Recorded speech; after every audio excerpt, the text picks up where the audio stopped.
Welcome to Not Milk Never Milk. Subscribe if you're lactose intolerant. You start by confirming the exact device model and firmware. This matters because VO LTE2 flags differ between builds.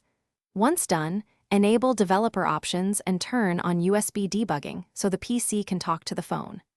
Install ADB and verify connection with a DB devices. Make sure the device appears. You will be running commands. Back up your network settings now. If you skip verification, commands may target the wrong partition, so double-check the model and build before proceeding. You now open in a DB shell and inspect settings with settings Get Global and Get Secure. Target properties like IMS VO LTE2 and persist. Radio, VO LTE2. Once identified, change them using settings Put or Set Prop to 0 or remove entries with settings Delete when supported.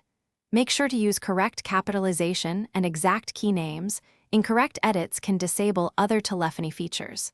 After edits, restart the radio service or reboot the device to apply changes. Watch Logcat for errors to confirm the system accepted your changes. You finish by rebooting the phone and checking the network settings and dialer for VO LTE indicators.